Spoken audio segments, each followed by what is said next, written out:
Ayanokoji from Classroom of the Elite is overpowered done right. As the product of the White Room, Ayanokoji was cultivated into a genius that surpasses common reason, as his ability to adapt to environment and process information made him more machine than man, and he was recognized as a demon and a monster. By the age of 9, he surpassed every academic standard in the institution, and he was beating up groups of mercenaries like a kid playing Fortnite. But despite his obvious ingenuity, his very humanity is defective. Ayanokoji's lack of understanding or valuing conventional human emotions gives him the dimension of an anti-hero, which contrasts with a typical virtuous, always do the right, overpowered protagonist, which builds upon his morally ambiguous nature and complex motivations, crafting a protagonist who's just as overpowered as he is flawed. While Ayanokoji is seemingly perfect in terms of skills, we see him grow emotionally and psychologically, learning about emotions, relationships, the complexities of human nature, while his character reveals the trauma behind his decision to hide his abilities. Jack the Ripper from the Record of Ragnarok is overpowered done right. In the Record of Ragnarok, humanity's survival is being contested because the gods think they're cringe. And just like every dispute in anime, it's resolved with a tournament arc. And representing humanity is Jack the Ripper, the most notorious serial unaliver and Yoshikage Kira's best friend, the incarnation of malice and tragedy, who is abandoned by both humanity and the gods. And because this is anime, Jack possesses a unique ocular ability like a Sharingan that allows him to see emotion. But because he's driven by fear, he's an overwhelming force of nature. And of course, his opponent is Hercules, a beacon of morality and love for humans. On the surface, this is a battle between good and evil, but symbolically, this actually represents a fight of humanity's cunning triumphing over raw power. In this way, Jack is able to overcome the indomitable war god through his fear, trickery, and ability to adapt to environment, turning everything he touches into a weapon. But in the end, Hercules' undying love shook Jack, showcasing that even the most decrepit of humanity is still human nature.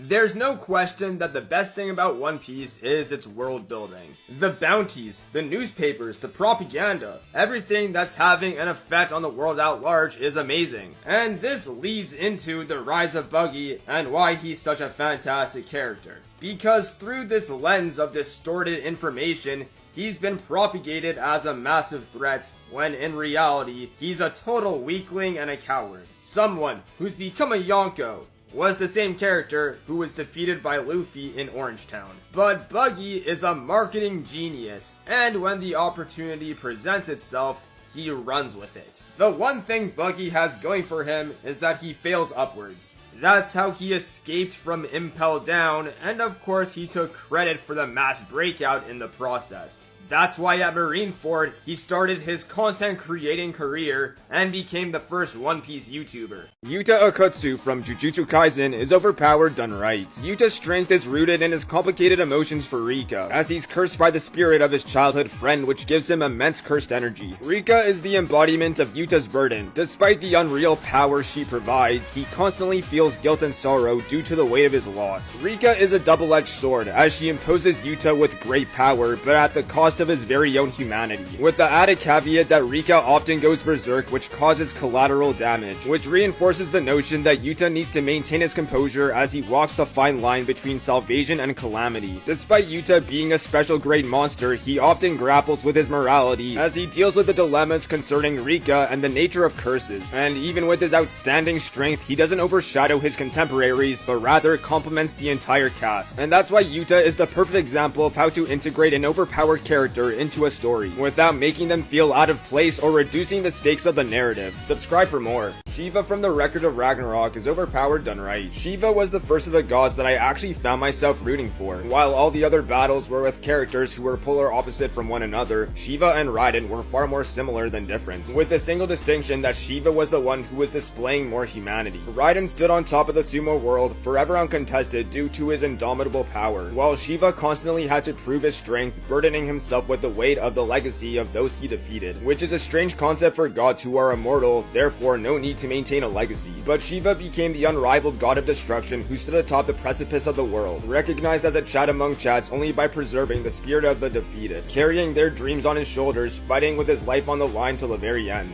Yhwach from Bleach is overpowered done wrong. Yhwach is widely recognized as the strongest character in Bleach, and with his godlike omniscience and omnipotence as the almighty Yhwach, he really is like a walking calamity, which isn't necessarily a good thing. From my perspective, when you're building an overpowered character, character, they need some type of flaw that balances them out as an individual. For example, Aizen is a compelling, overpowered villain because it was the hypocrisy within himself that led to his downfall, while Yhwach is exceptionally broken and devoid of any imperfections. Disregarding the fact that he can perceive every conceivable future, he can also absorb the abilities of Quincy's when they die, ergo accumulating an endless supply of abilities, which makes his power-ups far too inconsistent and contrived for the narrative, leading to a character finale that was massively protected by plot armor and plot convenience. Subscribe for more. Gojo is the perfect example of an overpowered character done right, and it's not just because his character is basically if Kakashi from Naruto and Gintoki from Gintama did a fusion dance and transformed into this sarcastic asshole with a mask, although admittedly that did weigh heavy into my decision. But just because he's a powerful Chad with undeniably glorious eyes doesn't mean he's unbeatable. Even Tochi figured out how to beat Gojo until he had to put on his own leash, and got dog-walked so badly he didn't even have the chance to turn into an actual Jojo Donuts. The point is, despite Gojo's seeming invincibility, he's still beatable, and his match with Toji would soon reflect the reality in Shibuya. And that's why when he descended down from the sky, he would quote the iconic words throughout the heaven and the earth: "I alone am the Riz one. Domain expansion. Unlimited Riz." In OG Naruto, it's widely recognized that the likes of Sasuke, Naruto, Neji, and Gaara are the top 4 dogs among the new generation of ninja, and yet Shikamaru was still the first one to become a Chunin. But in reality, they're all playing second fiddle to the monster that is Kimimaro. Kimimaro of the Kaguya clan had this gross, overpowered ability that allowed him to manipulate his bone structure, a Keke Genkai that could be used for both offense and defense. He was Orochimaru's protege, had an unreal skill set, and complete control over his curse mark. But what was really impressive was that he was able to fight against Rock Lee's Drunken Fist and Gaara's overpowered sandcastles at the same time. But the true testament of his strength was his unyielding willpower, because he carried out all these feats while he was on the brink of death due to illness. And what's really wild is that he didn't actually lose to Rock Lee and Gaara. In fact, he was going to eliminate them, but then he passed away to illness literal moments before. So it makes you wonder, what if Kimimaro wasn't on his deathbed? Buddha from the Record of Ragnarok is overpowered done right. In the Record of Ragnarok, the hierarchy of gods is hell-bent on the destruction of humanity, and I swear Twitter is probably the cause. That's why it sends a message when you have someone like Buddha, who's recognized as peak divinity, declaring that he's fighting on behalf of humanity. Now, physically, Buddha is broken with clairvoyance and a weapon that responds to his emotion with a capability to stop calamity. But what truly made Buddha overpowered was his ideology. Out of all his contemporaries, Buddha is the most godlike because he isn't tethered down to the philosophy of others. Although Buddha was initially a human, he discarded all his earthly attachments in pursuit of eternal freedom, fixating on the notion that true happiness can only be derived from within. And so he walked a solitary path on the road to enlightenment, showing its way to anyone who would follow him. And that's why Buddha is strong. He isn't tethered down to anyone but himself.